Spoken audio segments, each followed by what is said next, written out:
ಬಪ್ಪನಾಡಿನಲ್ಲಿ ರಥೋತ್ಸವ ವೇಳೆ ರಥ ಮಗುಚಿ ಬಿದ್ದ ವಿಚಾರ. ಬಪ್ಪನಾಡು ರಥ ಬಿದ್ದ ಹಿಂದೆ ಜಾರಂದಾಯ ದೈವದ ಮುನಿಸು.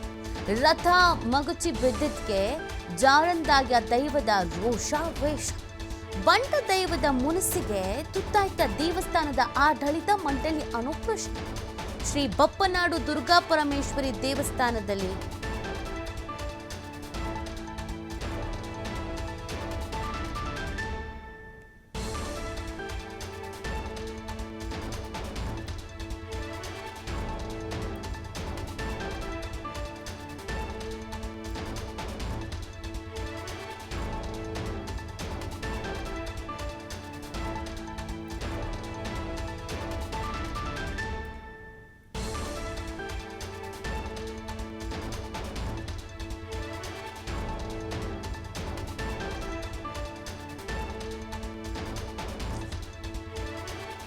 ಕ್ಷಮಿಸಿ, ಕಳೆದ 48 ಗಂಟೆ 10 ಉಗ್ರರ ಮನೆಗಳನ್ನು ಧ್ವಂಸ ಮಾಡಲಾಗಿದೆ.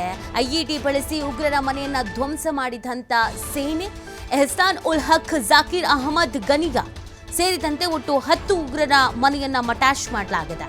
ಶಾಹಿದ್ ಅಹಮದ್ ಕುತಾಯ್, ಜಾಹಿದ್ ಅಹಮದ್, ಹಾಗೇನೆ ಹ್ಯಾರಿಸ್, ಆಸಿಫ್ ಅಹಮದ್, ಆದಿಲ್ ಟೋಕರ್ ಮನೆಯನ್ನ ಧ್ವಂಸ ಮಾಡಲಾಗಿದೆ.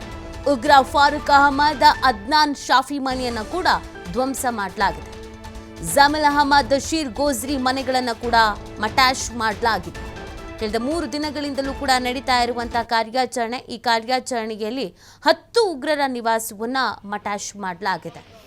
ಸ್ಫೋಟಿಸಿ ಜೊತೆಗೆ ಬುಲ್ಡೋಸರ್ನಿಂದ ಸಂಪೂರ್ಣವಾಗಿ ನೆಲಸಮವನ್ನು ಮಾಡಲಾಗಿದೆ ಉಗ್ರರ ನಿವಾಸಗಳನ್ನು. ನೀವು ದೃಶ್ಯದಲ್ಲಿ ಗಮನಿಸ್ತಾ ಇದ್ದೀರಲ್ಲ, ಇದು ತಕ್ಕ ಉತ್ತರವನ್ನು ಕೊಡುವಂಥ ನಿಟ್ಟಿನಲ್ಲಿ ಭಾರತ ಸೇನೆ ದಿಟ್ಟ ಹೆಜ್ಜೆಯನ್ನು ಇಡ್ತಾ ಇರುವಂಥದ್ದು.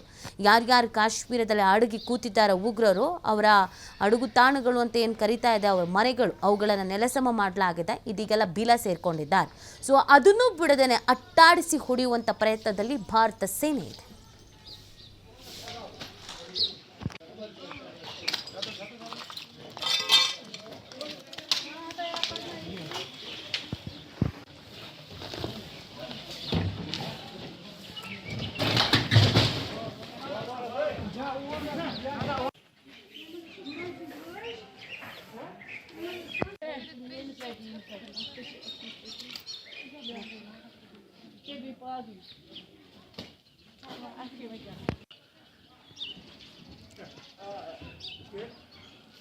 Dia puluh